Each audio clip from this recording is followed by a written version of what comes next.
Hey, what's going on? It's your boy BT, and I came here to talk some boxing with the thousands of True School Sports subscribers. Now, where's my brethren all around the world watching the video? Hope you're having a great day wherever you're at. Let's talk some boxing. Big news coming out of the WBC as uh, they had their rankings meetings today at the conventions, and we found out some of the mandatory fights that were ordered from the WBC, and there are some good fights in here. Very good fights in here. Fights that I think any boxing fan could get excited about. So I have them in front of me. We're gonna run through them verbatim, and I'll give you guys my thoughts on each one of them. Um, we'll start off with the big one, the one that everybody's talking about: GGG Triple G versus Jermall Charlo. The winner of that fight will face Canelo Alvarez. That's a matchup that's been very talked about here. Now, I think this fight is very interesting because obviously Triple G is coming off two very tough losses. Two fights where I didn't really think he lost. A lot of people there's a lot of people out there that don't think he lost any one of those two fights. But reality is he got two L's on his record.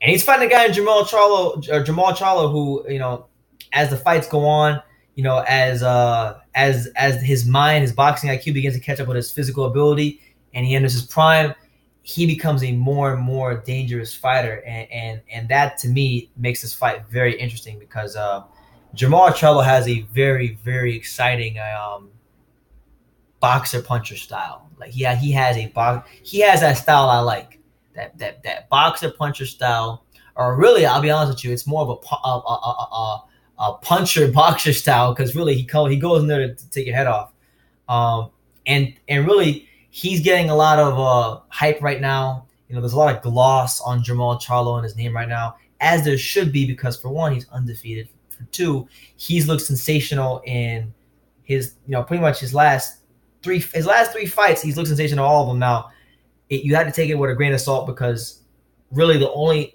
as far as I'm concerned, the only credible, top guy he beat in this last three fights was Julian Williams. Julian Williams at that time was looked to be the next big thing at 154. That was a big fight at the time.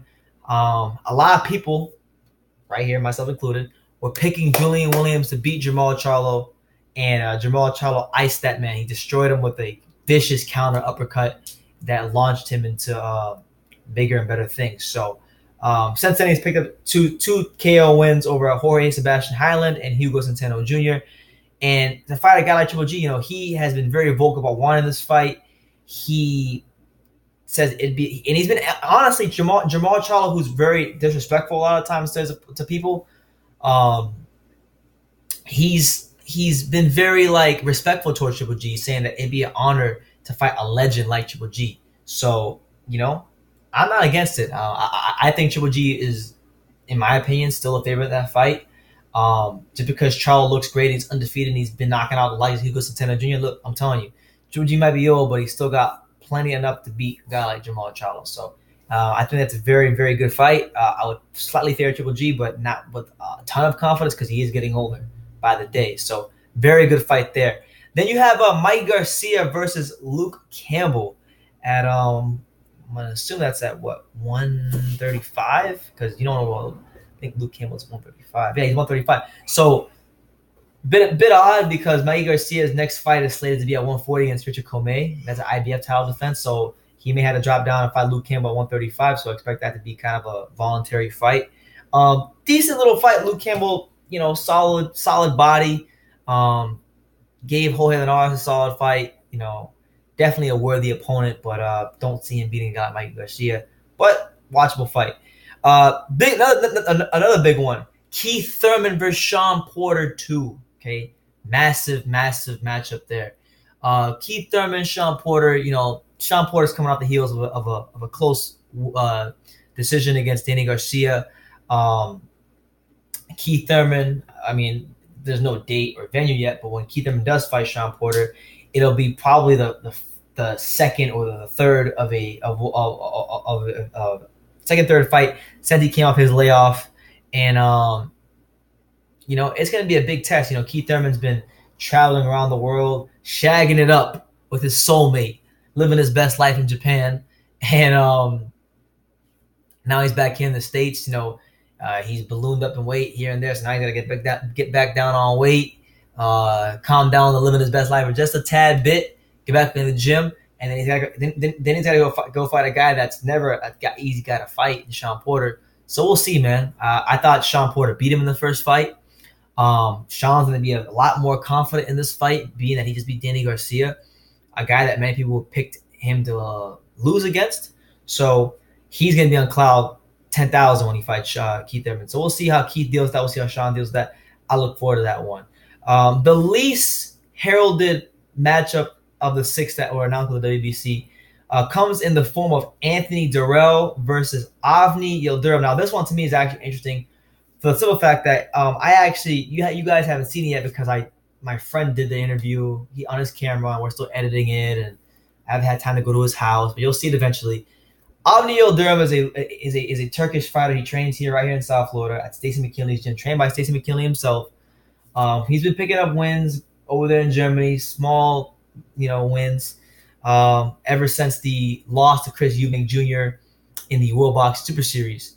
And he's going to be fighting a guy, Anthony Durrell, who's on his way out of boxing. So if Avni Yildirim ever wants to become world champion, this is a fight where he desperately needs to win, because Anthony Durrell is on his last leg. It's not both of the Durrells are on their last leg. They're both talented fighters in their day, but both of them are on their last leg. Both of them are on the way out. And Avni's the younger, fresher fighter. Avni's the one that has been improving slowly but surely as his fights have gone on, but again, albeit against lower opposition. But he's had time to fine tune, hone, and work on his skill. So this is a fight where he needs to win if he ever wants to become world champion, and or at least have the chance to challenge for a world title, and represent the great country of Turkey. Shout out to Avni, good guy. So we'll see what happens. That's for a vacant title. It is also worth noting that David Benavidez is a champion in recess, so the winner of that fight will more than likely be fighting David Benavidez. Good luck to them on that one, because David Benavidez fight his ass off.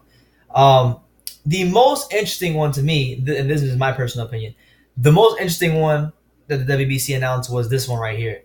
It was now this is a 140-pound eliminator between two fighters who in their own way are both old, but neither one of them is really a true 140-pounder, but they're both going to be fighting at a 140-pound eliminator. It's Jorge Linares, who just moved up to 140 pounds. He fought Abner Cotto recently, stopped him, annihilated him recently in his debut a couple days ago. And then you have Adrian the Problem Broner, who really, he hasn't been able to get down to 140 for years now. When he fought Adrian Granados, they kept moving the damn goalposts and moving the weights. And the dude, he's not anything as far as, he's not a welterweight, he's not a 140 pounder, he's somewhere in the middle. So we'll see.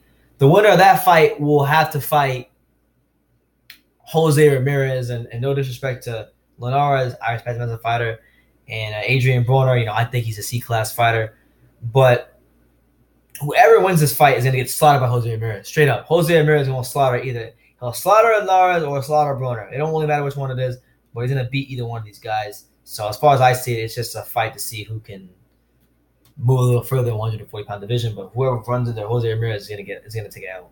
That is my opinion.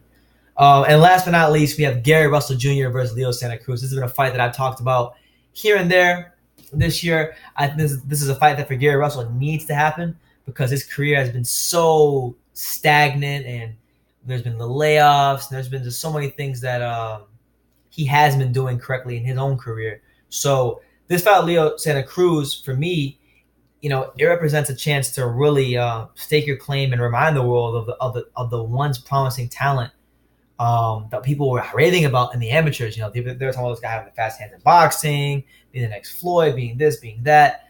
He's not going to be the next Floyd. He's not that talented. But Leo Santa Cruz has proven himself over the years to be a tremendous fighter. And his wins against the likes of Abner Mares, Abner Mares. Seems like he was always fighting Abner Mares. Abner Mares, Carl Frampton. He's proven himself to be a solid fighter, a better fighter than I used to give him credit for back in the day. So we give him credit where he's due, because he's definitely earned it for me, especially with the way he thoroughly outboxed Carl Frampton in their second fight, and I hope they do a third fight at some point because I think that's a fight that needs to happen. Regardless of the fact the winner of this fight should fight Carl Frampton. But yeah, I see it as a good fight because Gary Russell Jr. is a guy who likes to let his hands go, but he can fight in a style where he has to get on his back foot and pick his shots selectively. Leo Santa Cruz is a guy that has a high work rate, so it'll be very interesting to see how Gary Russell handles Leo Santa Cruz in a fight like that. So I look forward to seeing how that plays out. And yeah, those are the matches. So we'll run through them again real quickly. Triple G versus Jermall Charlo, Mike Garcia versus Luke Campbell, Keith Thurman versus Sean Porter, the rematch, Anthony Durrell versus Avni Yildirim for the vacant title, Jorge Linares versus Adrian Broner, and Gary Russell versus Leo Santa Cruz. So let me know what you guys think. What is your most intriguing matchup out of those two? Give me your winners for all those fights down below. Give me video suggestions for anything you may want to see a video on. Comment, like, share, do all that good stuff. And like I say in every single video, you can love me or you can hate me, but I'm just giving days. So until next time, take care, guys.